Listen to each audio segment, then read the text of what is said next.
अस्सलाम वालेकुम। जो आप लोगों से मैंने बात करनी है वो ये करनी है कि मैं भी ये चाहता हूँ कि जो मैं वीलॉग करूँ वो नॉर्मल गुफ्तगू में करूँ, लेकिन क्योंकि मेरे पास महंगा वाला माइक नहीं है, ब्रांडेड माइक नहीं है, तो जब मैं तेज़ बोलता हूँ तो उसके मैंने खुद भी अपनी जो वीलॉग हैं वो ऑब्जर्व किए हैं कि उसमें ना वो सीक्वेंस नहीं बनता वॉइस का।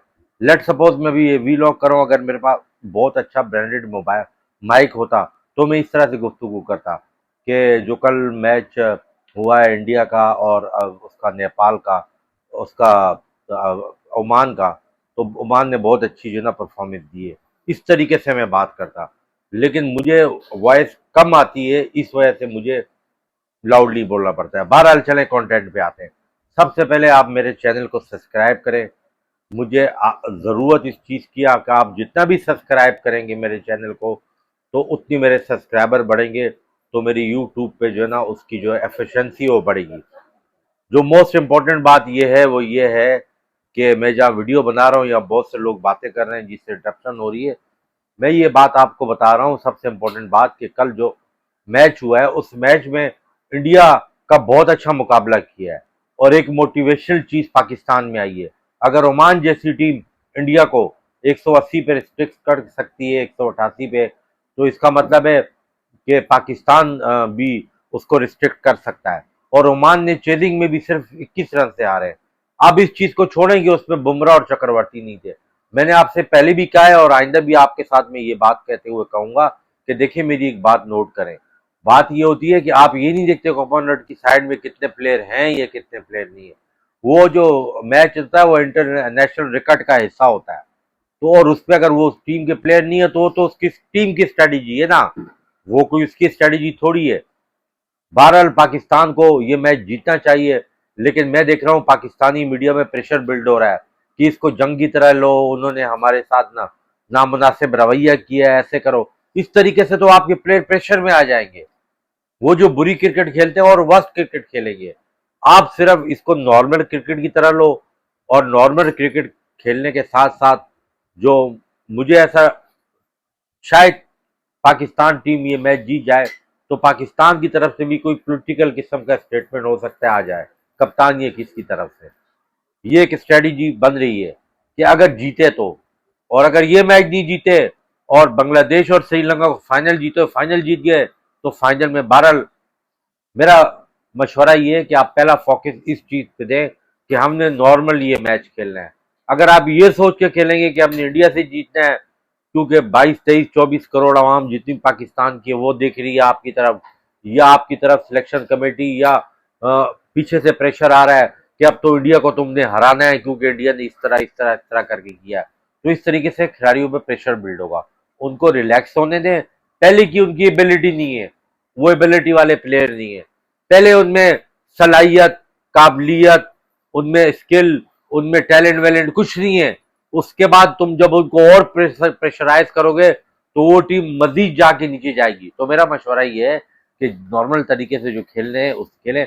हाँ, आपने जो 11 बनानी है 11 आपकी बन ही नहीं सकती, क्योंकि आप 17 प्लेयर जो लेके गए हो, बुग्जे बाबर, बुग्जे रिजवान, बुग्जे नसीम शाह में लेके गए हो। कौन कौन से प्लेयर हैं जो T20 में जिनकी जगह नहीं बनती, मैं आपको बता रहा हूँ।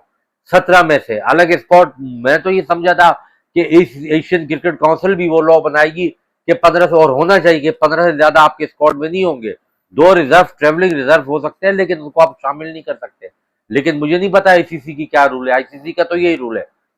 उनमें सबसे पहले आगा सलमान, क्योंकि वो हटाना था रिजवान को, ठीक है, और बाबर। नंबर 2 फहीम अशरफ, क्योंकि वो पर्ची है, वो किसी भी सियासी जमात की पर्ची है, मैं उसका नाम लूं या नहीं लूं आपको पता है, ठीक है। उसके बाद हसन अली, वो भी पीछे से पर्ची है, ठीक है, 3। उसके बाद सलमान नसीर, जो कि आकिब जावेद के, मतलब वो अभी अभी आया है, पीएसएल कुछ मैच खेला है, वो हो गया आपका 4, ठीक है ना। उसके बाद खुशदिल शाह, जिसको आप 600 दफा मार चुके हो, वो पर्ची, वो हो गया आपका 5, ठीक है। सही है। हारिस का तो सारा जूस वूस आपने देख लिया कि वो क्या है और क्या नहीं है, उसको गन पीस दिया, हर तरह से चेक कर लिया। उसको कप्तान बैक कर रहा है प्रेस में आके कि वो सेक्रीफाई करे। और सेक्रीफाई क्या होता है वो यार? क्या वो सामने बम बांध के दुश्मन के हाथ पे जा रहा है जो सेक्रीफाई कर रहा है? पोजीशनिंग चेंज चेंज होती रहती है। दुनिया के हर सुपरस्टार ये जो है ये नहीं उनकी पोजीशनिंग चेंज हुई है। उसको आप ओपनर खिला के भी चेक कर लो, देखते हो खिलाओ, मैं तो कहता हूँ इंडिया खिलाफ उसको, और उसको खिलाओ साइम अयूब को ओपनर, आप ड्रॉप करो, आप जो है ना साहबजादा फरहान को, लग पता चल जाएगा। आप क्यों नहीं खिला रहे खुद दिल शाह को? मैं बार बार वो उसको हुसैन तलत को मैं बार बार कह रहा हूं आपको एक ऐसा प्लेयर चाहिए जो इंडियन स्पिनर को, क्योंकि दुबई की सरफेस चेंज होगा, अबू धाबी का डिफरेंट है, शारजा का डिफरेंट है, वहां आपको एक ऐसा प्लेयर चाहिए जो सिंगल डबल रोटेट करे, जो स्पिनर को डॉट बॉल ना खेलने दे। तो डॉट बॉल तो उस सूरत भी नहीं खेलने देंगे कि आप रोटेशन ऑफ स्ट्राइक करेंगे। आपने उसको बाहर किया हुआ है, आप खुद दिल शाह को खिला रहे हो। और by the way Wasim junior किस खेत की मूली है जो आप लेके गए हो? जब हारिस आपके ज्यादा रन दे रहे हैं, हालांकि इंडिया के खिलाफ उसका रिकॉर्ड अच्छा है, इतना बुरा नहीं है, उसका रिकॉर्ड सही है, लेकिन आप मोहम्मद वसीम के साथ जाओ ना, आप प्लेइंग 11 तो सी करो, आप साइम अयूब और हारिस को ओपनिंग कर दो, साहबजादा को बाहर कर दो, क्योंकि साहबजादा की कीपिंग से मना कर दिया है, क्योंकि कर नहीं सकता ना, और बाकी वो करेगा क्रूशल मैच, स्टंप छोड़ दिया तो फिर क्या होगा?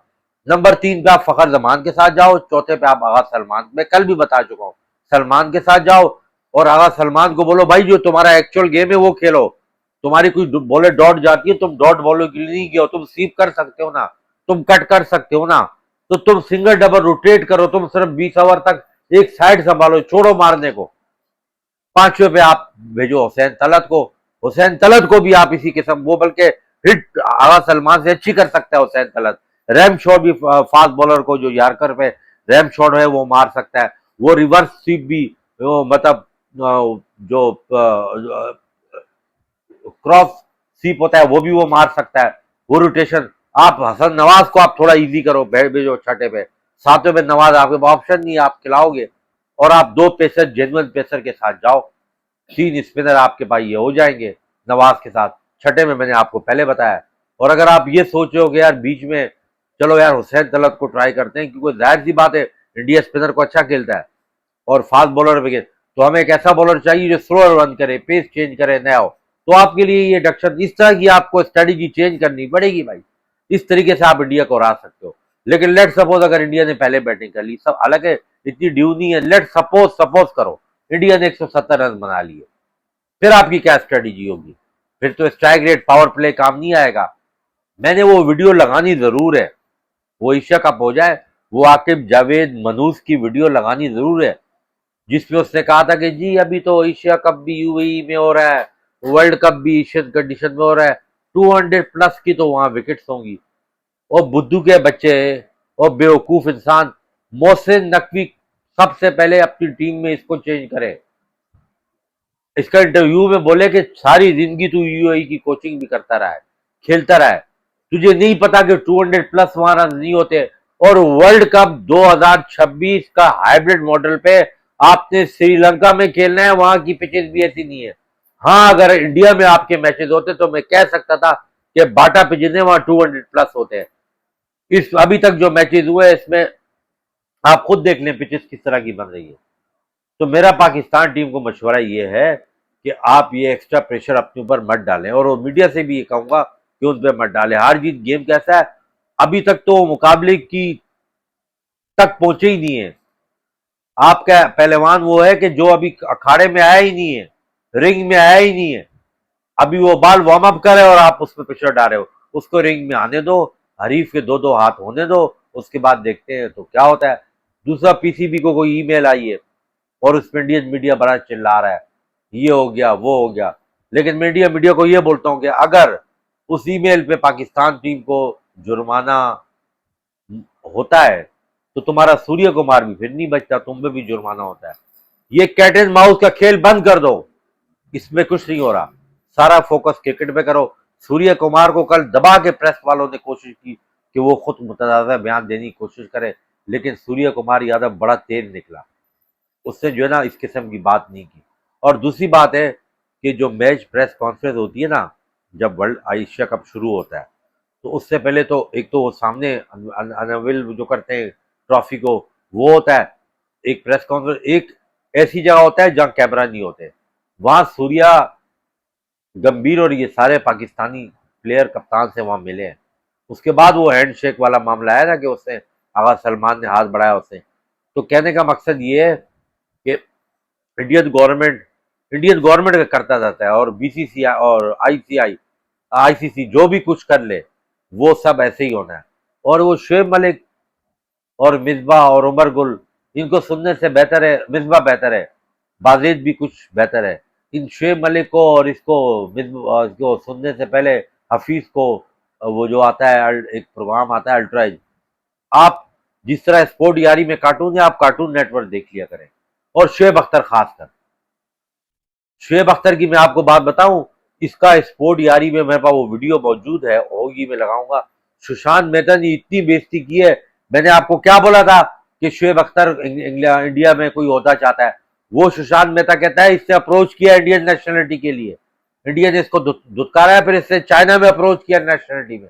शुएब अख्तर, कुछ तो शर्म आया कर, लेकिन जितना तू अच्छा बॉलर था उतने सबसे बड़ा तू बेगैरत किस्म का एक इंसान है। और तेरी बेगैरती को क्या करेंगे, तेरी बेगैरती को बेगैरत आशीर्वाद देंगे। नेक्स्ट कंटेंट में फिर